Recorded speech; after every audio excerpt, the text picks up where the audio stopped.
Masyarakat Iran mayoritas menghendaki rezim ini jatuh. Hal ini diungkapkan dalam wawancara India Today dengan artis Iran Elnaaz Norouzi sebagai berikut. Let me start, therefore, by asking you, how do you see the situation in your country over the last 10 days? The relentless bombings, the manner in which Ali Khamenei was assassinated, and the likelihood of even more violence. How do you see the situation from where you are today outside Iran?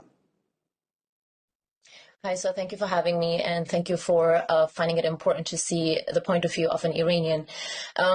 Throughout this interview, I'm going to try and voice the majority of Iranians' voices here and try and make the world understand, as much as it sounds cruel.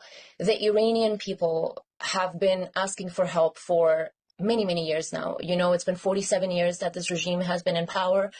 And at this point, it has reached a place where the Iranians have been massacred in January and in many, many other different dates in history where this regime has gone against them and where they had no voice and no power to overthrow them. So at the moment, you will see a majority of Iranians taking pictures and videos of the bombs coming into the country, but super excited because they know that they're targeted at the IRGC and at the regime, and they're so excited and they have so much hope that finally this regime is going to fall, maybe. You know, hold on. You know, you're saying they're excited by bombs, but let's be clear, Elnaaz. We've seen a school which was bombed and more than 160 innocent schoolgirls died. And there is enough evidence that the Americans were involved in this. There are fears, therefore, that if this continues, more and more civilian lives will be lost. Aren't you concerned that all of this could only result in further destruction of your country and the possibility of a civil war breaking out? Doesn't that worry you? Or do you simply want the regime first out at all costs? Of course, it worries everybody in Iran, and everybody is really sad about the fact that our country had to reach this point. But the 160 schoolgirls now are something that the world is seeing. But when the regime poisoned a full girls' school many years back, nobody paid attention.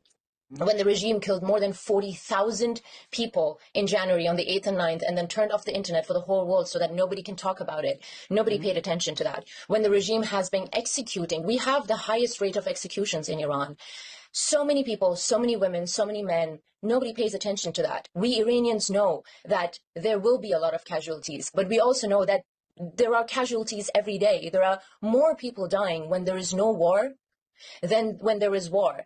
And this is something that will be very, very hard for people to understand. And people will think that I am for war. I'm not for war. Iranians are not for war. We don't want this.